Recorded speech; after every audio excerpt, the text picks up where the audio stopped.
Hi everyone, and welcome to my first watercolour with me. I thought it'd be fantastic if I just come up with some really basic just watercolour paintings that we could do together. So in this first one, we're actually going to create some watercolour autumn leaves because I love the colours, and with this, once that's complete, you can actually, do anything from turn it into a pattern that you might put on, say, wrapping paper or fabric, which you can do at places like spoonflower.com, and there would be other places as well, or just frame it because it's really bright and colourful and pretty.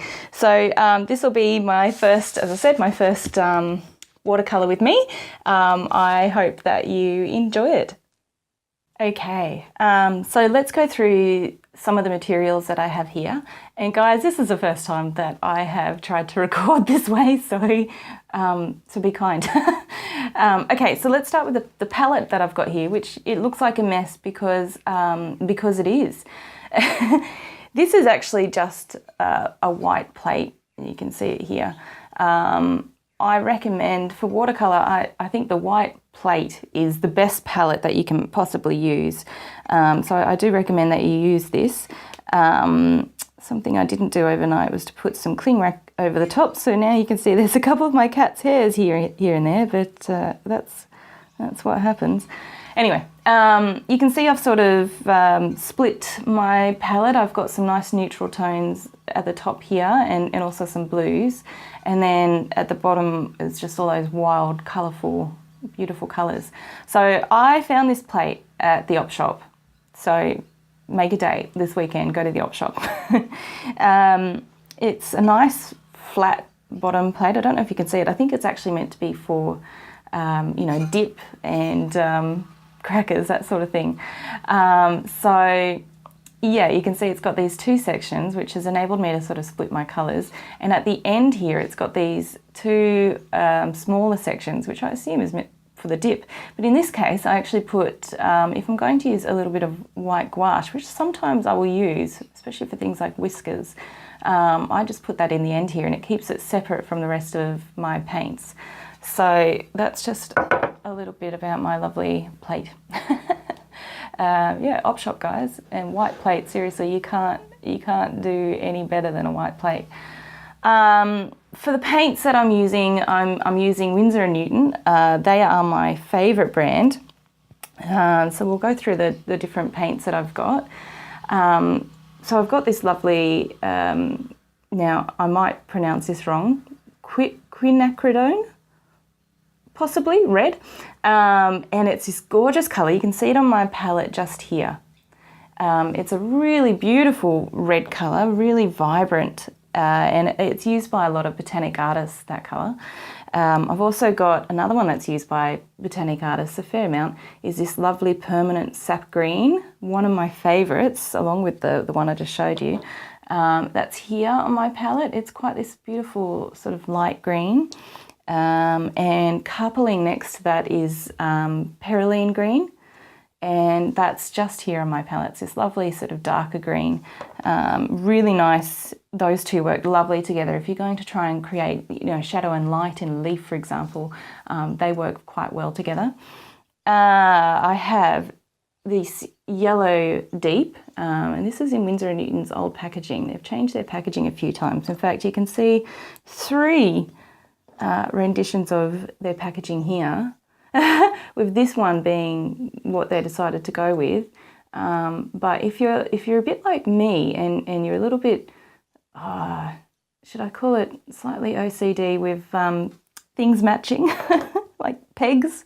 Are you one of those people that pegs have to be the same colour on each piece of clothing? And anyway, let's not go there. They've changed the packaging a few times. Yellow deep, you can see it on my palette just here. It's this beautiful deep yellow, a red yellow, and or a warm yellow, I should say. And if you mix that to make orange, it makes a really beautiful, fiery kind of orange. And then we've got this little fellow, that's permanent rose, another one of my favourites. And you can see that just here on my palette. It's this beautiful sort of pink red. And again, beautiful to mix with. If you're wanting to make a really nice, you know, purple, for example, that's a really nice one to use. It's a bit more of a cool tone red. I've got Winsor Lemon, and that's a bit of a cool tone yellow and a really nice light yellow, and you can see that on my palette just here. And now, again, I might pronounce this wrong, New Gamboge, possibly. Now, this colour is quite fascinating to me. So, again, it was used by botanic artists, often in the stamen, because it's a really bright colour. You can see it just here on my palette. But when you use it, it's a really bright, bright yellow. I don't know how to describe that. Really fascinating colour. And then also, in case I use it, I'm not sure if I will, but I've got here raw sienna. And you can see that here. Now, you might mistake that for an ochre, which I've actually got up this side here. But it's got a beautiful red tone to it. So again, it's a really nice paint to use. So they're the ones that I've put out on my palette. So we'll see how many of them I use, but all autumn tones because we're making autumn leaves. Now the brush that I'm using is this Winsor Newton Watercolour Sable. This is not a Series 7 Sable. It's a more affordable one that they do, but it's still lovely. So I've got, this is a number 4 round, so you can see it's got this nice round tip, and it comes to this nice tip. This one's actually getting a little bit old, but it comes to this really nice tip, and it holds a lot of water as well, so it's a really nice one to use. And when I'm doing things like this, I do like to use sort of slightly bigger brushes than I would sometimes use, for example, if I'm painting animals, just because it gets me out of that sort of focusing on detail and gets me more into just having a bit of a play, which is what we're wanting to do. And then I have this pen. So this is Artline. Now, there's a few different brands that you can use, but what you're wanting to look for, and hopefully you can see it here, is it says pigment ink, water resistant. Now that is important because if you were to draw something with it and then watercolour over the top, what you don't want is that it would just simply bleed into the painting. So that's why it's important to make sure it is water resistant pigment ink, which means it's going to also be archival. I'm using a 0.8, so that is quite thick, but for this, that's what I wanted. You can choose what you want to use. And the other thing that you might want to use when we're doing the veins of the leaf later on is a white pen. So I'm going to keep mine black, but you might want to use white. And of course I have a pencil and eraser. So I have already done the lines, and hopefully you can see those. I have actually drawn them slightly darker than I would normally, just so that we can hopefully see them nicely on the camera. And now sometimes if you were to just erase this to try and make those lines lighter, you would actually damage the surface of the paper. So that's a bit of a no. If you did do your lines and they're a little bit too dark for you, you can actually use a kneadable eraser and just very gently dab the surface. It's still not ideal, but it will just lighten the lines up without damaging the surface of the paper noticeably. And really, best case scenario is just don't do your lines too dark. Now in this case it doesn't matter because I'm going to be outlining everything anyway with my pen. So yeah, it doesn't really matter in this case. I'm happy to leave those pencil lines just as they are. Oh, and of course I've got a jar of water. And well, guys, most importantly, I have my cup of tea. So yeah, you can't go wrong, right? So let's just have some. All right, so let's get started. So what I'm wanting to do is to make everything fairly wet so that it will all bleed in. There's a couple of ways that you can do this. The first is that you can just use just plain water on your brush. So I've just picked some up with my brush there, and you can just pre-wet your leaf. Okay, and then when you add the paint to this, it will bleed in quite nicely. So that is one way you can do it. But also another way that you can sort of control the amount that the paint is going to bleed is also by the type of paper that you use. So normally when I'm doing illustration, I will use hot press paper, and that is the smoothest type of watercolor paper. If you imagine, you know, when you iron something with a hot iron, it goes nice and smooth. So that's how you know that hot press paper is the smooth paper. But what I'm actually using here is cold press paper. So it's got, and hopefully you can see it, you might not be able to see it at all on the camera actually, but it's got a bit of a grain to it, a bit of texture.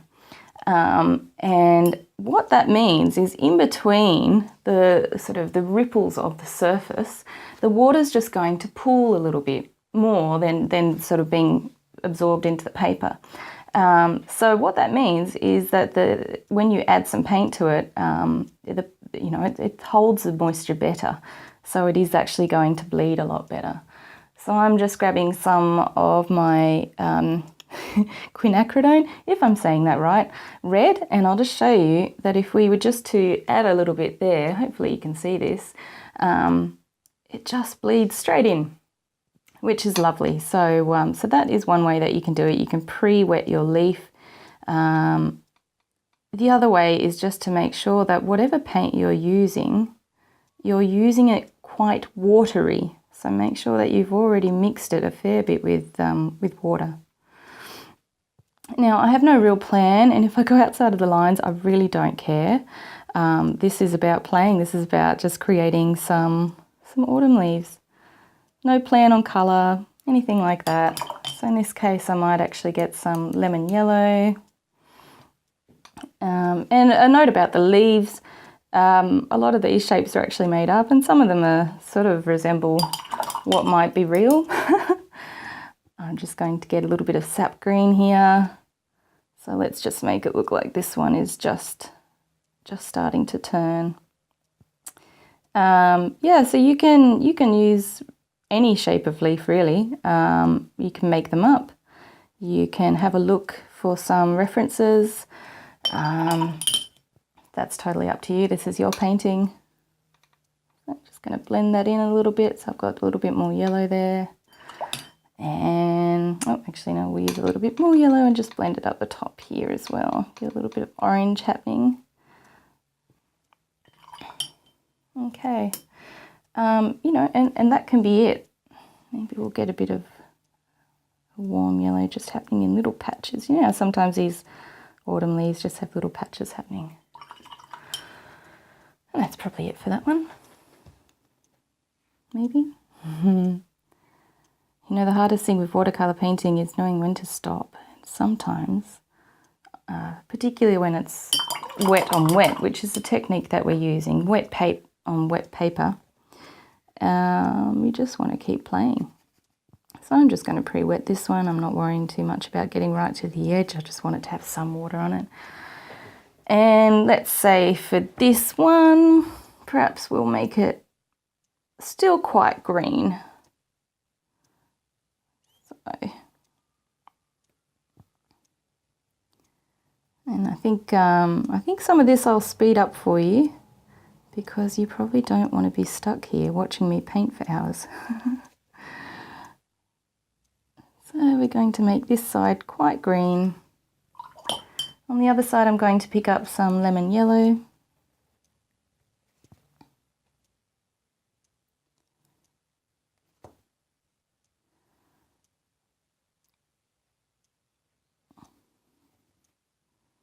Let's just bring it into a point at the end here. All right, so that one, you can imagine it's maybe only just starting to turn. I think on the edge I might actually add a bit of warm yellow so that we can just get that, imagine that it's just starting to turn on one side. Now I haven't done any research into how autumn leaves actually turn autumn. You know, in terms of does the colour start at the end? Does it start at the beginning? I'm really not sure. I'm just wanting to have a play with colour here. So I'm not trying to be a botanic artist, although I'd love to. I'm just really having a play. So I'm going to bring in a little bit of the perylene green, the dark green, and just tap that here on the edges. I'm literally just dabbing that in because we're using wet on wet. All I need to do is add a tiny bit of that pigment, and as you can see, it just bleeds in. Now, something that you can do if you just want to blend that a little bit more is to wet your brush, as I've just done, clean your brush, sorry, give it a little bit of a dry and just blend it in. So there's no paint on this, it's just water, and I'm just blending that in a little bit more, like so. And then this one I've actually put a little bit of a stalk on, so I'm just going to add his little stalk there. Again, I'm not trying to be perfect with these. This is about creating a bit of a fun pattern. Okay, so let's keep going. So I think I will speed up the rest so that you're not stuck here yeah, watching me paint every single leaf, but hopefully you're painting along with me. And guys, if you have any questions, don't forget you can put them down in the comments, and hopefully I'll be able to get back to you, or even make future videos to answer your questions. So let's keep going.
Okay, so as you can see, I've now added all the colour. You probably saw I went over a few. I just wanted to make them quite vibrant, so I've saturated the colour quite a lot. Anyway, I hope that you've been painting along too. So now it's time to start to add the pen. Now how you do this again is totally up to you. You can be quite precise and really follow your outlines quite precisely, or you can be a little bit loose and just you know, if you don't follow the outlines and there's a bit of white space between the pen and the paint, sometimes that can actually look quite cool. So yeah, totally up to you, and yeah, let's go for it. Again, guys, I think I'll probably speed this up so that you're not watching me do this for ages.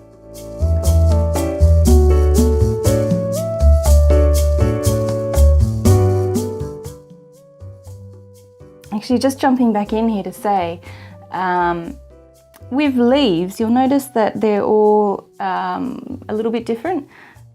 So in terms of the way that the veins work, I've actually went and picked some from the garden to try and show you. So I'm not sure if you can see this. In this one, the veins, they come out of the leaf. Let's actually draw on the leaf to show you. I've got one coming out there, one there. So in this case, they're coming out at the same time on either side of the leaf. Hopefully you can see that. And this funny little leaf has this cool little border around the edge. So the veins come out and they touch that border. And yeah, so that's quite a unique one. But veins don't always come out opposite each other. Sometimes they're alternate. And I don't think I found one that was alternate, but you can see with this one again, they're coming out opposite each other. Yeah. But as I said, sometimes they're alternate. This one is not alternate, but I'm going to draw on it just to show you. Sometimes they will come out like this. So the veins aren't coming out opposite, okay? So they're all different, they're all a little bit different. Oh, and here's an example of what I was trying to say. So you can see with this one, you have this main one going down the middle, you've got these ones coming out here, but then have a look at the rest. They sort of come out at different spaces, see that? So anyway, so the way that you draw the veins on your leaf, again, these are not real leaves. Some of them are obviously based on real leaves, but this is just a bit of fun to make a really cool pattern. So the way that you do them is totally up to you, but just think about that as you're doing it. They don't all have to be like this, they can be different. And as I said before, you might also want to draw the veins on in a white pen, which would give a more subtle but still quite a very attractive look. Totally up to you. All right, let's go.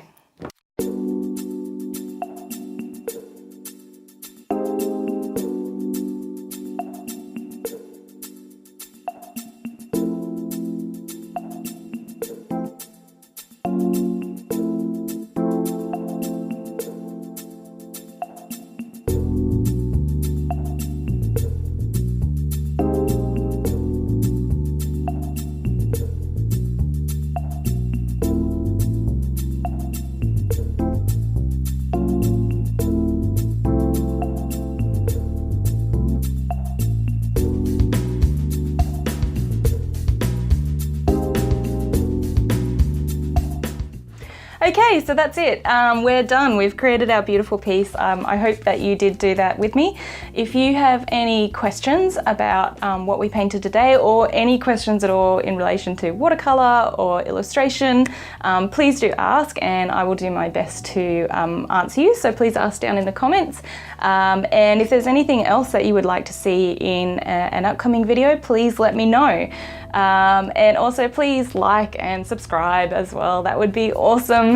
So thanks so much again for watching, and I hope you did watercolor along with me. And hey, you know what? Jump onto my social media pages. Facebook and Instagram are both at Katherine Appleby Illustration, and then you can send me your pictures. I'd love to see what you created. All right, so I'll see you in the next video. Bye.